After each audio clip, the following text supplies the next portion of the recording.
à ceux qui font de petites fautes. Soit avare du moindre écart d'honnêteté, soit juste en détail.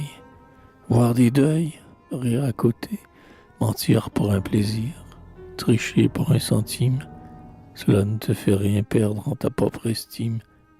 Eh bien, prends garde, tout finit par s'amasser. Des choses que tu fais presque sans y penser, vague improbité parfois inaperçue de toi-même, te font tomber, sont des issues sur le mal, et par là tu descends dans la nuit. Un lourd câble et de fils misérables construits. Qu'est-ce que l'océan? Une onde après une onde, un verre creuse un abîme, un pouls construit un monde. C'est brin à brin que l'aigle énorme fait son nid.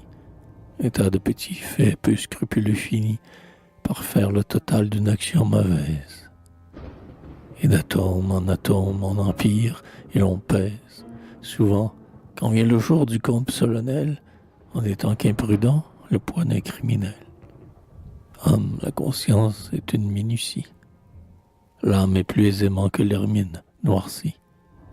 Le vrai, sans s'amoindrir, toujours partout entra. Ne crois pas que jamais, parce qu'on les mettra dans les moindres recoins de l'âme, on répétisse la probité, l'honneur, le droit et la justice.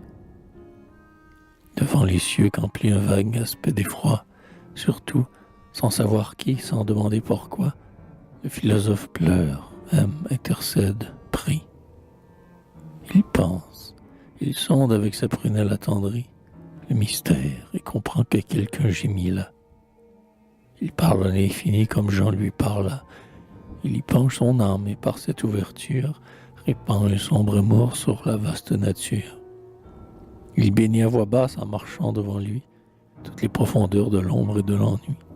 L'antre, l'herbe, les monts glacés, les arbres torses, les courants, les aimants, l'hydre aveugle des forces, les joncs tremblants, les bois tristes, les rochers nus, l'air, l'onde et le troupeau des monstres inconnus.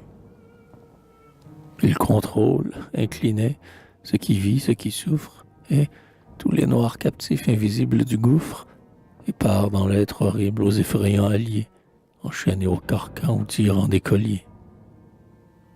Il perçoit les soupirs des visions funèbres. Il console les secours plus bas que l'animal. Tendre, il fait du bien, même à ce qui fait du mal. Sans distinguer sur qui tombent ses pleurs lui-même, n'étant qu'une lueur flottant dans le problème, il prie argile, chair, larve, et semble un rayon aux sombres yeux ouverts dans l'expiation. L'ardeur d'apaiser tout et sa sublime fièvre, il va, prophète ou non, qu'importe que ça lèvre, où n'est pas le feu du céleste charbon.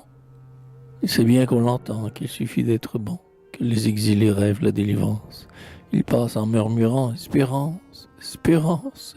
et toute la souffrance est un appel confus. À son cœur d'où jamais il ne sort un refus.